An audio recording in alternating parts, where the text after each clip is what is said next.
ஆமாம், இவ்வளோ காலையில் எதுக்கு எனக்கு கால் பண்ணி வர சொன்னீங்க? வேற ஒன்றும் இல்லை, நாங்கள் இந்த வாரத்திலே கல்யாணம் பண்ணிக்கலான் இருக்கோம். புரியல. என்ன ப்ரோ?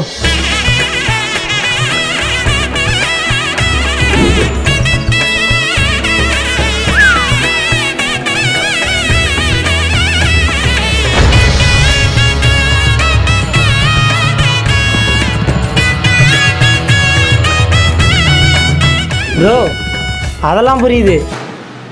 அப்புறம் ஏதோ பிஸ்னஸ் மேன் ஆகிட்டு தான் கல்யாணம் பண்ணணும்னு சொன்னீங்க. அதுவும் இல்லாமல் அவங்க அம்மாவோட சம்மதம் வாங்கிட்டு தான் கல்யாணம் பண்ணணும்னு சொன்னீங்க. இப்போ என்னன்னா திடீர்னு காஃபி கொடுத்துட்டு கல்யாணம் பண்ணுறீங்க.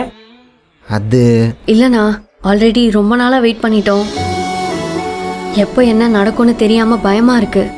இதுக்கப்புறமும் ஏன் வெயிட் பண்ணணும்? அதான். இல்லைம்மா, நீங்கள் கல்யாணம் பண்ணுறது உங்களுக்கு சந்தோஷமா இல்லையோ, எனக்கு ரொம்ப சந்தோஷம். ஆனால் கல்யாணம் பண்ணணும்னு முடிவு எடுத்துட்டு அதுக்கு நல்ல நாள்லாம் பார்க்கலாம் எப்படி? ப்ரோ, கையில் எப்போ என் லைஃப்பில் வந்தாலோ அப்போ எனக்கு நல்ல நேரம் ஸ்டார்ட் ஆயிடுச்சு ப்ரோ. இப்போ தெரியுதா நான் எதுக்கு சிங்கிளே கெத்துன்னு சொல்கிறேன்னு? இல்லை, இப்போ எனக்கு புரியல. நல்லா யோசித்து சொல்லுங்க. ஒரு 10 நாளைக்கு முன்னாடி இங்கே தான் ரேவதின்னு ஒருத்தி படுத்திருந்தா நீங்கள் அண்ணா. சொல்லுப்பா. என் ஃப்ரெண்டுண்ணா, இவர் கல்யாணம் பண்ணிக்கலான்னு இருக்காரு, அதான் கிட்ட கூப்பிட்டு வந்தேன். சிறப்பாக பண்ணிடலாமே. தம்பிக்கு எந்த ஊர்? திருச்சிண்ணா.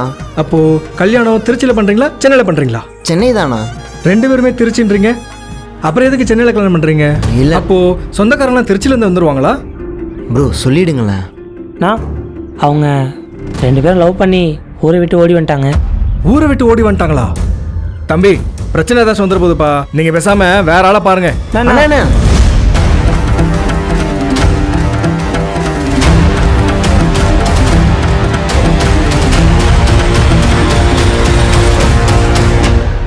யோ, நான் எப்படியா உன்ன நம்புறது? நான் உங்களுக்கு என்ன பற்றி தெரியலண்ணா, இவங்க 2 பேருக்கு ஆல்ரெடி ரிஜிஸ்டர் மேரேஜ்லாம் ஆயிடுச்சுண்ணா. ஆமாண்ணா. ஓ, ரெஜிஸ்டர் மேரேஜே ஆயிடுச்சா? அப்போ பிரச்சனை இல்லை, யார் வந்தாலும் பார்த்துக்கலாம். தம்பி, பிரச்சனை எதுவும் வராதுல்ல?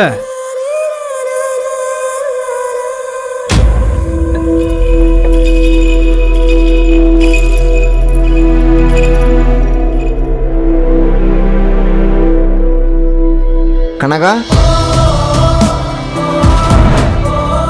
குரு,